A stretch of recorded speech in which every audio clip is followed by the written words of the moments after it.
I'm Dr. Corey Hebert, and there's a lot of information and misinformation about these CBD-derived hemp products. We know it as CBD, but the reality is that people are out there taking it, they don't know what they're taking.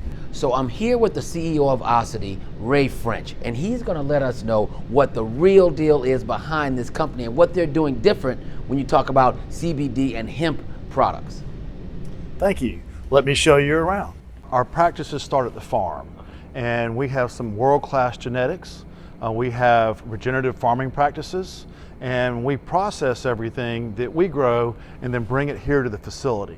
So through breeding practices, we can highlight certain minor cannabinoids. Okay. This one is rich in CBG, which CBG is the mother of all cannabinoids. It helps with a lot of different things that are different than CBD, but the main one is that it's been shown to help with inflammation. And the majority of what we're growing are also coming from seed that I hybridized several years ago.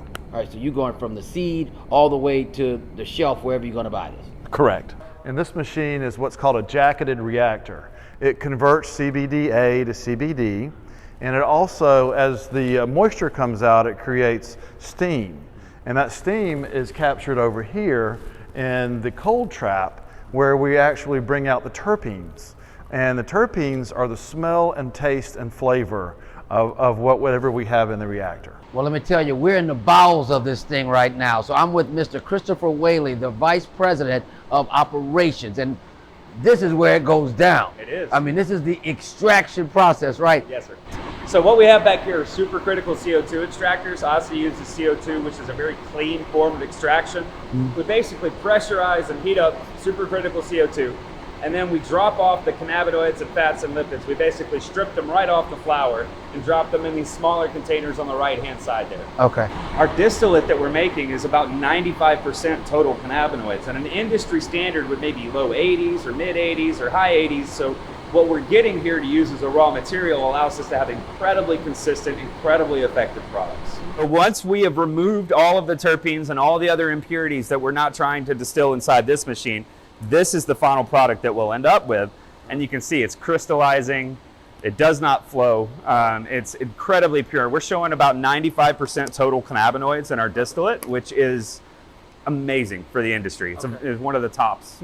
So if you can't split these from this, it's very, very difficult for you to actually get the right amount of terpenes for you to get the effect that you're looking for. I see it. And that means every time you take something, it's going to be a different Slightly experience. different. That is what people do not. Absolutely. That's why this is so important. And it's so important because what we can do is meter these back in. So I can actually take my distillate, go as pure as I want to go, and then I can add a certain amount of these terpenes back into the products, and that gives me very, very consistent taste, very consistent smell, gives us all kinds of ability to make sure that consistency and quality of our products are exactly where we want them to be.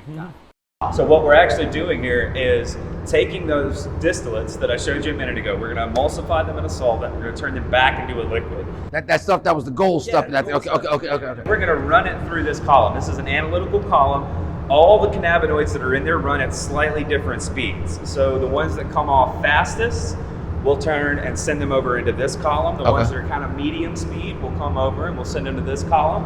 And the ones that are kind of slower through here, they all come off and end up in this column. What that allows us to do is, as these materials fall down, we can collect them down here. So we can individualize those cannabinoids inside whatever collection vessel we're looking at. And we can use all of those minors in our products to have a very specific targeted effect with each one of our lines. So we actually test our products, our raw materials at about 6 different stages. So that material, that gold material, will be used to make our products. After we formulate your products and mix them, we'll also bring it back in here for another round of testing. One of the things in the edible side of this whole industry that they're plagued with is taste. And taste is a problem. And it has to do with the extraction processes that most of them go through, because they're not large companies. They don't go through all the different features and formulations that we go through to get to a finished product. So because we can separate everything out and end up with something that's so pure over here to put into a finished product, you don't get those aftertastes and that earthy, long aftertaste in the back of your tongue. We were able to infuse these with real natural flavors to make everything where it's enjoyable to take, and it doesn't seem like you're taking medicine or eating a tree, which is critical. Well, you see all these giant bags. We've taken you on a journey from these bags all the way to a finished product.